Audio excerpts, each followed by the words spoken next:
आज हम बहुपदों के शून्यक के बारे में बात करने जा रहे हैं। चलिए देखते हैं इसका परिभाषा। शून्यक, किसी भी बहुपद का शून्यक क्या है? किसी बहुपद में उपस्थित चर राशि का वह मान जो बहुपद में रखने पर बहुपद का मान शून्य कर दे, शून्यक कहलाता है। किसी भी बहुपद में उपस्थित जो भी चर राशि है, उस बहुपद में उस चर राशि का मान हम कुछ भी रखें और वो मान यदि उस बहुपद को शून्य कर देता है तो वो बहुपद का शून्यक कहलाता है। चलिए इसका एक एग्जाम्पल देखते हैं। मान लिया हमारे पास एक एग्जाम्पल है, बहुपद है P x x minus four. हमने यहाँ पर एक रैखिक बहुपद लिया है एक्स माइनस फोर। अब इस एक्स माइनस फोर में एक्स के स्थान पर हम क्या रखें कि ये जो बहुपद है वो शून्य हो जाए।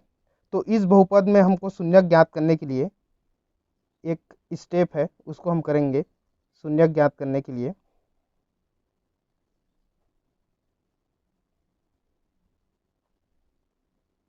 माना x minus four equal to zero है, मतलब जो भी बहुपद दिया रहेगा उसको हम जीरो की इक्वल मान लेंगे और x के लिए उस बहुपद को हल करेंगे। तो x इक्वल टू हो जाएगा, माइनस फोर को हम दाएं ओर पक्षांतर कर देंगे तो x इक्वल टू फोर हो जाएगा। तो ये जो हमको मान मिला x इक्वल टू फोर, चलिए इस x इक्वल टू फोर को इस बहुपद में हम रख के देखते हैं कि क्या x बराबर चार हमको शून्य देता है क्या। तो ये हो जाएगा पी फोर।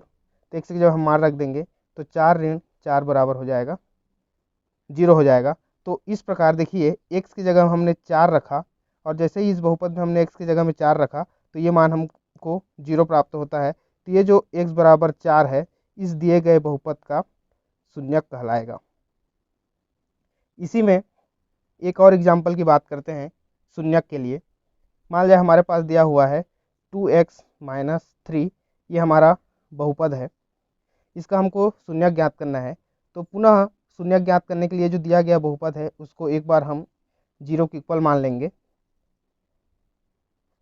कि एक्स का मान हम क्या रखें कि ये बहुपद जो है हमको जीरो दे। तो two x minus three equal to हमने ले लिया जीरो। पुनः इसको हम एक्स का मान यहाँ पर निकालेंगे तो टू एक्स इक्वल टू हो जाएगा थ्री। हम माइनस थ्री को पक्षांतर किए दाईं ओर, ये धन तीन हो गया और एक्स बराबर हो जाएगा तीन बटे दो। ये जो दो गुणा के रूप में है, जब हम इधर तिरक गुणा करेंगे तो ये भाग में आ जाएगा। तो एक्स का मान हमको यहाँ पर मिलता है तीन बटे दो। तो क्या वाकई एक्स बराबर तीन बटे दो इस बहुपद का शून्यक कहलाएगा? उसके लिए चलिए इसको हम चेक कर लेते हैं और एक्स की जगह हम तीन बटे दो रख कर देखते हैं कि क्या मान हमको जीरो देता है। तो दो गुणित एक्स, एक्स की जगह हम रखेंगे तीन बटे दो, ऋण में तीन दिया हुआ है और ये मान हमारा है पी की जगह में, इस एक्स की जगह हम क्या रखे हैं तीन बटे दो रखे हैं। तो ये आपके देखिए यहाँ पे दो एकम कट जाएगा और हमारे पास बचेगा थ्री माइनस थ्री और ये आपका फी थ्री बाई टू और ये दे देता है हमको जीरो। अर्थात यदि हम x बराबर तीन बटे दो इस बहुपद में रखते हैं तो इसका मान हमको जीरो प्राप्त होता है। अतः ये जो x बराबर तीन बटे दो है इस बहुपद का शून्यक कहलाएगा। हमने यहाँ पे रैखिक बहुपद का ही एग्जाम्पल लिया है और रैखिक बहुपद मतलब ऐसा बहुपद जिसकी अधिकतम घात एक हो रैखिक बहुपद कहलाता है।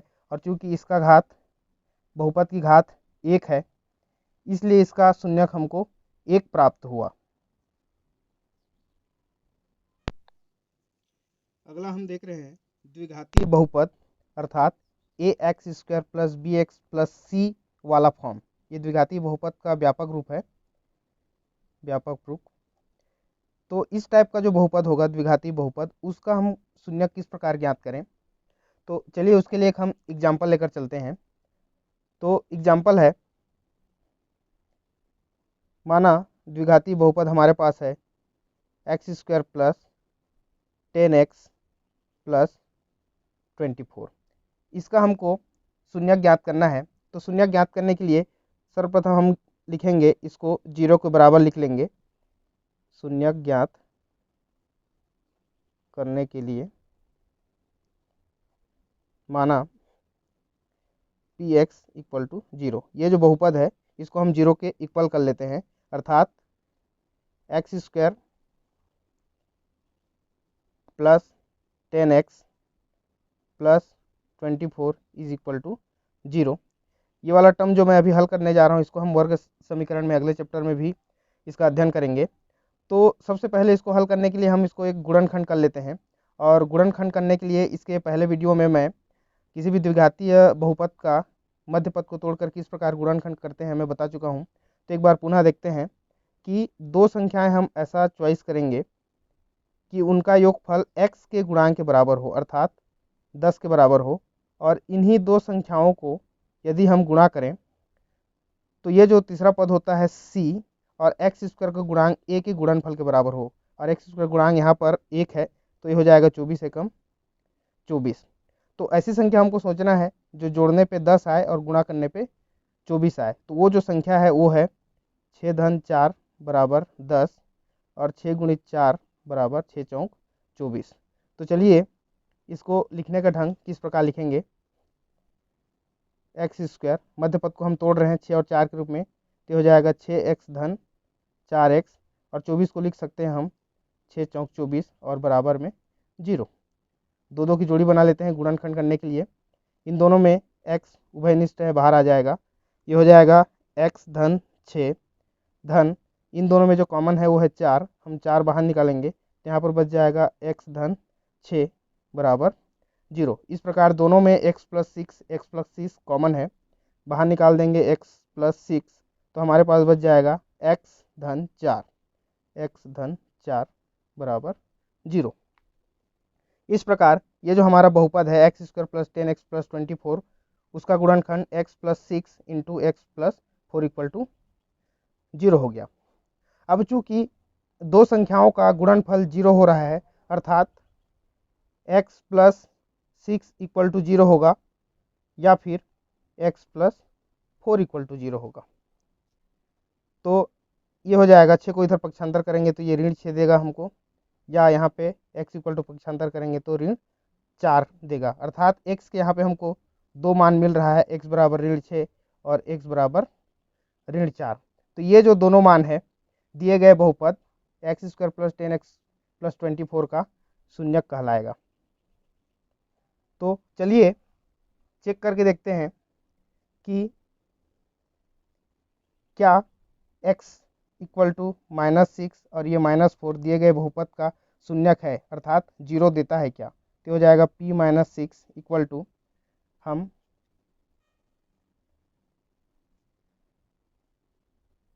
x के जगह में -6 रख रहे हैं तो -6 का whole square plus 10 into -6 plus 24। तो 6 का घात 2 मतलब 6 को 2 बार गुणा करेंगे तो 6 छिक्का 36, धन और ऋण का गुणा ऋण 10 छिक्का 60 और धन 24। धन धन समान चिन्हों को जोड़ देंगे तो 36 और 24 हो जाएगा पुनः 60 और ये ऋण 60 ये हमको दे दिया 0, p-6 0 अर्थात ऋण 6 हमारा शून्यक है दिए गए बहुपद का। इस प्रकार ऋण 4 के लिए भी चेक कर लेंगे तो वहाँ पर भी हमको -4 इक्वल टू क्या दे देगा, ये 0 दे देगा।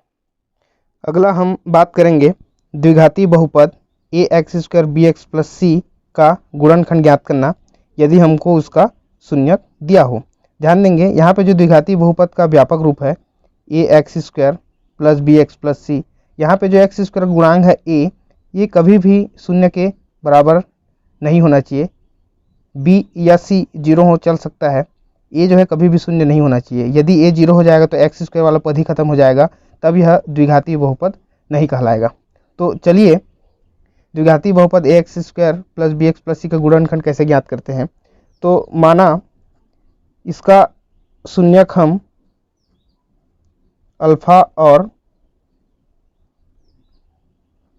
बीटा दिया हुआ है, इसको हम अल्फा पढ़ेंगे ये बीटा, तब इसका जो गुणनखंड होगा वो क्या होगा। इसके लिए एक सूत्र है कि डायरेक्ट हम शून्यक दिया हो और हम उसका गुणनखंड ज्ञात कर सकते हैं, और उसके लिए फार्मूला है a into x minus alpha x minus beta. इस सूत्र की सहायता से किसी भी दिए गए द्विघाती बहुपद का हम गुणनखंड ज्ञात कर सकते हैं यदि हमको शून्यक दिया हो। तो चलिए एक एग्जाम्पल लेके चलते हैं कि इसका शून्यक हम किस प्रकार ज्ञात करें। तो हमारे पास एक एग्जाम्पल है, एक बहुपद दिया हुआ है P x equal to 2x² minus 7x minus 9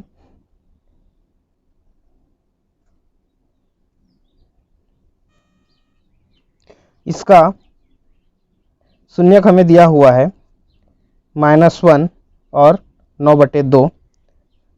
और यहाँ पे ए का मान देखिए, अगर हम तुलना करें द्विघातीय बहुपद से तो ए का मान दिया हुआ है 2, बी का मान दिया हुआ है ऋण 7, बी मतलब x का गुणांक, और सी का मान दिया हुआ है जो कि अचर पद तीसरा पद होता है -9।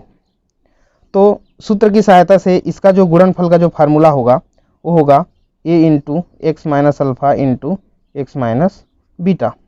अब देखिए ए का मान यहाँ पे दिया हुआ है 2 into x minus alpha, x minus alpha, alpha का मान दिया हुआ है यहाँ पे ऋण 1, इसको हम तुलना कर लेंगे, इसको पहले मूलक और इसको दूसरा मूलक मान लेंगे अल्फ़ा और बीटा। तो यहाँ पर ऑलरेडी -1 है तो ये माइनस माइनस +1, और अगला पद x माइनस बीटा, बीटा का मान दिया है 9/2। तो इस प्रकार ये जो हमारा बहुपद है उसका गुणनखंड हमको प्राप्त हो जाता है सूत्र की सहायता से। अगला हम एक और द्विघाती बहुपद के गुणनखंड पे बात करते हैं जिसका केवल शून्यक दिया हुआ है 3 और 4। देखिए यहाँ पे ए का किसी प्रकार का कोई जिक्र नहीं है तो दिए गए फार्मूले में ए लिखने की आवश्यकता नहीं है। तो हमारा जो गुणनखंड होगा दिए गए बहुपद का वो हो जाएगा a into x minus alpha x minus beta. ये चूँकि दिया नहीं है तो मान रखने की आवश्यकता नहीं है। एक्स माइनस अल्फ़ा, अल्फ़ा का मान है यहाँ पे 3 और बीटा का मान है यहाँ पे 4, तो ये हो जाएगा x माइनस 4। इस प्रकार उस बहुपद का जो गुणनखंड होगा वो होगा x minus 3 into x minus. अगला टॉपिक हम देख रहे हैं द्विघाती बहुपद ax² plus bx plus c के शून्यंकों का योगफल एवं गुणनफल। अर्थात कोई भी द्विघाती बहुपद दिया रहेगा उसके जो शून्यक होंगे उसका योगफल हम गुणनफल किस प्रकार ज्ञात करेंगे। तो यहाँ पे देखिए x² का गुणांक a है, x का गुणांक b है और तीसरा जो पद है अचर पद दिया हुआ है। तो मान लिया जाए इसके जो शून्यक हैं, दो शून्यक माना अल्फ़ा और बीटा है, तब इनके शून्यकों का जो योगफल का जो सूत्र होता है, योगफल अर्थात अल्फ़ा प्लस बीटा बराबर ये होता है -b/a, और शून्यकों का गुणनफल अर्थात अल्फ़ा इंटू बीटा बराबर होता है c/a। तो इन दोनों सूत्रों की सहायता से जो ax² plus bx plus c अर्थात द्विघाती बहुपद पद के रूप में जो दिया रहेगा ऐसे बहुपदों के शून्यकों का योगफल और गुणनफल हम ज्ञात करेंगे। तो चलिए एक एग्जाम्पल की बात करते हैं। तो हमारे पास एक बहुपद दिया हुआ है px, x² plus 11x plus 30। तो सर्वप्रथम हम द्विघाती बहुपद के व्यापक रूप से इस द्विघाती बहुपद की तुलना कर लेते हैं। तो दोनों की तुलना करेंगे तो देखिए a बराबर 1 दिया हुआ है x² का गुणांक, b बराबर 11 दिया हुआ है x का गुणांक, और c बराबर 30 दिया हुआ है जो कि हमारा अचर पद है। तो सर्वप्रथम हम यहाँ से देखते हैं कि शून्यकों का योगफल अर्थात अल्फ़ा प्लस बीटा बराबर -b/a फार्मूला हमारा है b/a। तो देखिए b का मान दिया हुआ है 11, फार्मूला में हमारा ऑलरेडी ऋण है, अपॉन a का मान है 1। तो ये जो योगफल इसका जो हमको प्राप्त होगा वो होगा ऋण 11। तो इस प्रकार मूलों का योगफल हमको मिल गया ऋण 11। अगला हम देखेंगे यहाँ से शून्यकों का गुणनफल, शून्यकों का गुणनफल अर्थात c/a, c/a, c का मान दिया हुआ है 30 और a का मान दिया हुआ है 1, ये हो जाएगा 30। तो इस प्रकार शून्यकों का जो गुणनफल हमको जो प्राप्त हुआ वो हो गया 30। तो इस प्रकार शून्यकों के योगफल अल्फ़ा प्लस बीटा, गुणनफल अल्फ़ा इंटू बीटा, इन सूत्रों की सहायता से किसी भी द्विघाती बहुपद का हम योगफल एवं गुणनफल ज्ञात कर सकते हैं।